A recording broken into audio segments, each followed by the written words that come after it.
حضرت سیدتنا خدیجۃ الکبریٰ رضی اللہ تعالی عنہا و سلام اللہ علیہا، جس عورت نے ایک گھر میں ایک کمرے میں نبی پاک کے ساتھ 28 سال گزارے اور نبی پاک کی 7 اولادیں جس عورت کے بطن سے ہوئی، کیا وہ نبی پاک کے خاندان کی خاتون نہیں ہے؟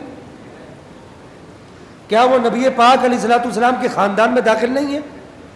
کیا وہ آل بیت رسول میں داخل نہیں ہے؟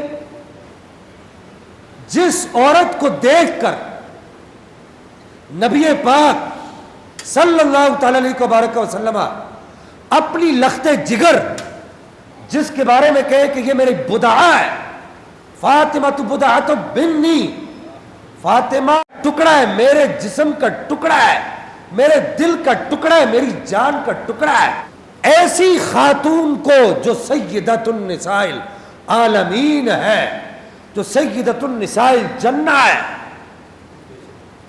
ان کو دیکھ کر نبی پاک فرمائے میری بیٹی یہ جو خاتون ہے نا، میں اس سے بڑی محبت کرتا ہوں۔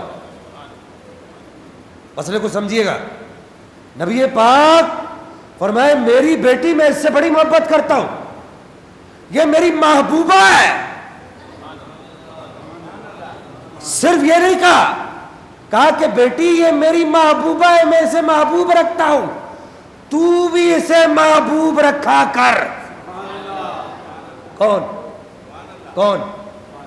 سیدہ عائشہ صدیقہ طیبہ طاہرہ راضیہ مرضیہ مزکیہ رضی اللہ تعالی عنہا و سلام اللہ علیہا، کہ آپ یہ دیکھیں نا، ساری کائنات کو نبی پاک کیا فرما رہے ہیں؟ پوری کائنات کو یہ کہہ رہے ہیں کہ میں فاطمہ سے محبت کرتا ہوں، میں علی سے محبت کرتا ہوں، میں حسن سے محبت کرتا ہوں، میں حسین سے محبت کرتا ہوں۔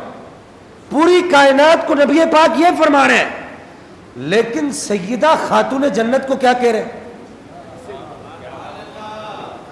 مسئلہ سمجھ آ رہا ہے آپ کو کہ پوری کائنات، نتیجہ نکالنے لگا ہوں، پوری کائنات جس سے محبت رکھے اسے سیدہ فاطمۃ الزہرا کہتے ہیں، اور جس سے سیدہ فاطمۃ الزہرا محبت رکھے اسے سیدہ عائشہ صدیقہ کہتے ہیں۔ کیا یہ نبی پاک کی خاندان کے لوگ نہیں؟ کیا یہ نبی پاک علیہ الصلوۃ والسلام کے خاندان کے افراد سے خارج ہیں؟ کتنا بڑا پروپیگنڈا ہے۔ کہو نا ان مولویوں کو، یہ جو آج ہمارے اندر چھپے ہوئے رافضی خیال ملا کہتے ہیں جی اہل بیت میں تو ازواج مطہرات داخل ہی نہیں ہے۔ او عقل کے اندھو، کم بخت مارو، آل بیت کی جڑ سیدہ خاتون جنت ہے، جڑ سیدہ خاتون جنت ہے، اور سیدہ خاتون جنت کی جڑ سیدہ خدیجۃ الکبریٰ ہے۔ تم جڑ کو ہی نکال رہے ہو، اصل ہی نکل گئی تو فرع کہاں سے داخل ہوگی؟